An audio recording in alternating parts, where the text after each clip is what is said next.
Y estamos ya conectados con Gonzalo Banda, quien es analista político, con quien vamos a conversar de un tema importante en el marco de las elecciones regionales y municipales 2022. La mirada al interior del país, fundamental porque caemos en este centralismo tan preocupante que ha ocupado pues los temas en agenda durante los últimos años. Le damos la bienvenida a Gonzalo Banda. Buenas tardes, profesor. Buenas tardes, ¿cómo estamos? Muy buenas tardes. La primera pregunta ya la había planteado un poco al inicio, ¿no? Es decir, existe un problema profundo en el país que es centralizar, ¿no? Ahí se viene la migración, todos creemos que Lima es el centro del país, sin embargo, esa mirada limeña, esa mirada centralista, ¿qué es lo que ocasiona en nuestra política? Bueno, es inevitable que el Perú sea centralista, ¿no? Un país que tiene una ciudad que concentra cerca de 1/3 de la población y que produce casi el 50% del PBI, es un país que naturalmente se decanta por ser centralista, ¿no?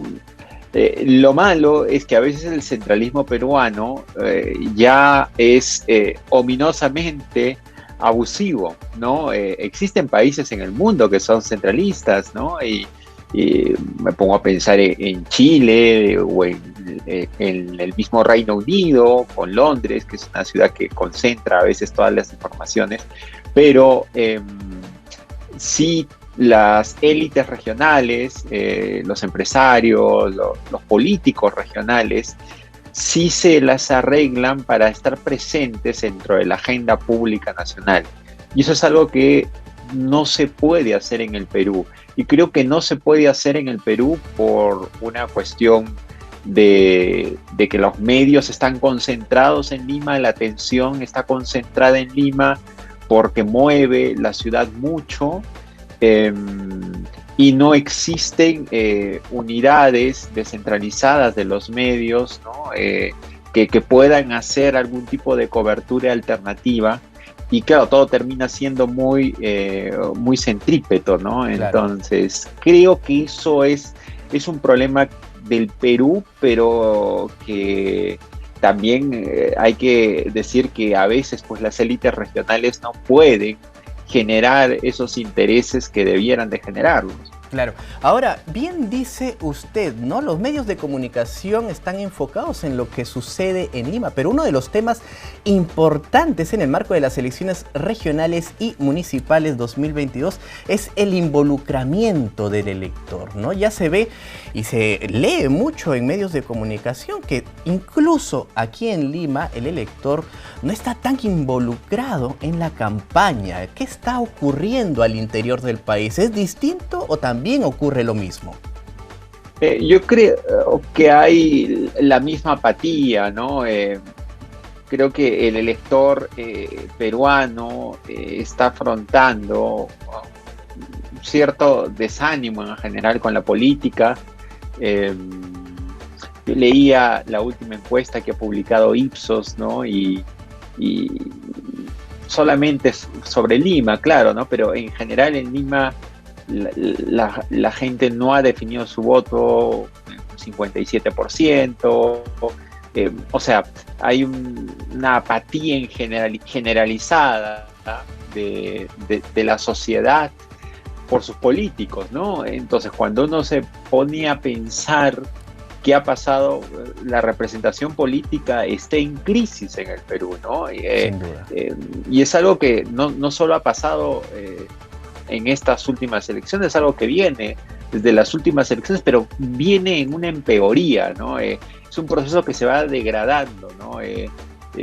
Los candidatos van perdiendo cada vez, los partidos políticos cada vez van perdiendo un poquito más de fuerza, y ese proceso es un proceso que se da en todo el Perú, ¿no? Sí.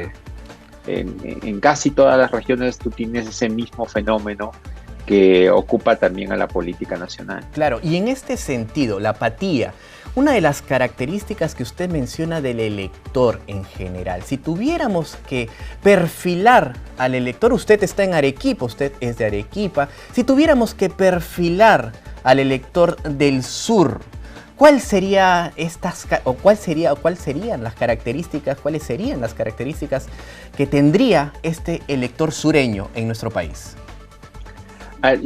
Esta respuesta creo que puede tener dos componentes. Uno que es histórico, si quieres verlo. Y históricamente el elector del sur es un elector contestatario, podríamos decir anti-establishment, es un elector que siempre se ha manifestado contrario a los abusos, contrario a cierto tipo de balance de poder que se quiere imponer a veces desde Lima. Entonces tú vas a ver que en el sur peruano históricamente siempre se ha votado por opciones que a veces desafíen lo que las élites limeñas querían, ¿no? Entonces hay una inclinación, sobre todo en la sierra andina del sur, ¿no? Sobre todo en esta zona geográfica hay una inclinación continua, sobre todo desde la elección de Humala, ¿no? Incluso desde el 2006, diría yo, que cuando se expresa esta votación por Humala, que se va repitiendo, ¿no? Con Humala el 2011, y que bueno, se ha repetido ahora con Pedro Castillo, pero que también se repitió en las elecciones al Congreso del 2020, ¿no?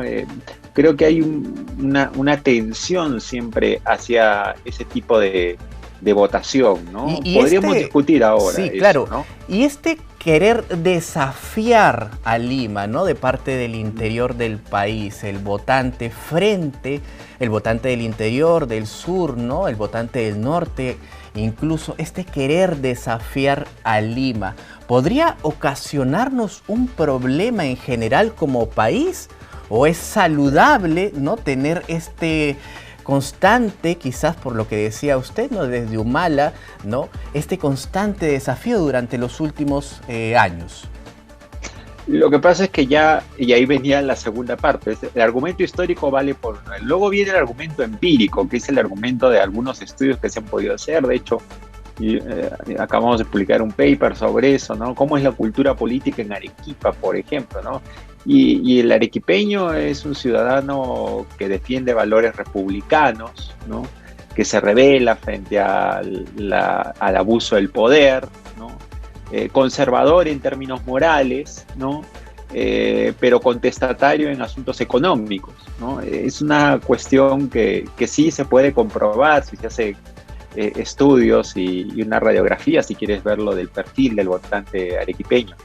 Y creo que más o menos se parece el votante sureño a eso. Hay un desafío a las élites y eso puede tener unas consecuencias negativas si es que no se articula un proyecto nacional, porque, o sea, creo que en algún momento en la historia el sur peruano fue levantisco, hostil, si quieres verlo. De Arequipa partieron grandes revoluciones, ¿no? En el pasado, en los años 50, y creo que eso ha quedado un poco, pero ahora solo quedan, si quieres verlo, ánimos de protesta.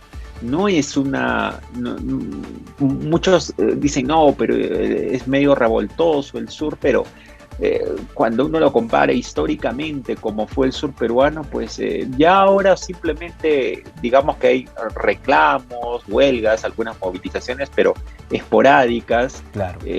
Protestas por recursos mineros. No veo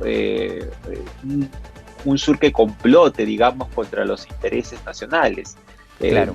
Al contrario, ¿puede ser un problema? Sí, porque creo que es un elector que desde hace mucho tiempo está buscando reivindicaciones. Por eso es que vota por Humala, por eso es que votó por Verónica Mendoza, por eso es que votó por Pedro Castillo. Claro, y claro, porque tiene mucha razón. En este sentido, ¿cuáles serían los desafíos, ¿no? Porque se plantea la problemática, lo que está ocurriendo, lo que ya ha ocurrido. ¿Cuáles serían los desafíos para la política peruana? Porque entiendo que es necesaria una reforma, ¿no? Pero sí, en el específico, porque estamos viendo el tema del centralismo frente a la política al interior del país. ¿Cuáles serían los desafíos?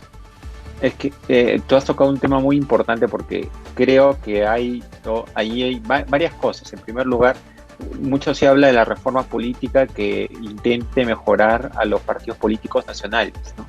Pero también habría que tratar de meter mano en la regulación de los movimientos regionales, ¿no? Porque ellos son los protagonistas de la escena regional. Entonces, cuando se habla de reforma política inclusiva, que incluya a los partidos políticos, también debe de pensarse en los movimientos regionales. ¿Y cómo se hace esa reforma? Pues tiene que hacerse de una manera consultiva, con las instituciones de base, con los gobernadores regionales, con los alcaldes, con las organizaciones de base, con los movimientos sociales. Creo que hay un trabajo muy interesante que hacer de forma descentralizada con las regiones, eso en primer lugar. Creo que esa reforma es necesaria, ¿no? Así como se habla mucho de la reforma política en los partidos políticos, también tiene que haber reforma política en los movimientos regionales. Y luego hay un tema necesario de mejorar, si quieres verlo, tanto la capacidad de los gobiernos regionales como de las municipalidades, y especialmente en el tema del talento y el reclutamiento de personas. Creo que son dos aristas, dos caras de un problema complejo, pero creo que empezando por ahí se puede hacer mucho, porque uno puede tener muchas buenas intenciones de hacer muchas cosas buenas en gobiernos regionales, pero vas a toparte siempre con las limitaciones presupuestales, no tanto de los presupuestos que manejan los gobiernos regionales, que tienen a veces recursos para gastar mucho, sino con topes remunerativos que tienen, ausencia de convocatoria de talento que prefiere migrar a Lima y buscar mejores oportunidades. Entonces, ahí es como un círculo vicioso que realmente tenemos que desanudar para que se pueda dar bienestar a la población y por lo tanto no haya pues esta sensación de este elector de querer patear el tablero cada 5 años. Importante dar una mirada al interior del país, porque no solamente, Gonzalo, hay que crecer, hay que desarrollarnos en términos económicos, es decir, tener dinero en los bolsillos es importante, el desarrollo económico es importante, pero también el desarrollo de nuestra política y sobre todo, Gonzalo, al interior del país. Le damos las gracias desde JNE por habernos atendido en esta importante entrevista de cara, por supuesto, a las elecciones regionales y municipales 2022. Buenas tardes, Gonzalo. No, buenas tardes. Bien, ha sido Gonzalo Banda, analista político para JNE. Es momento de hacer una breve pausa, ya volvemos.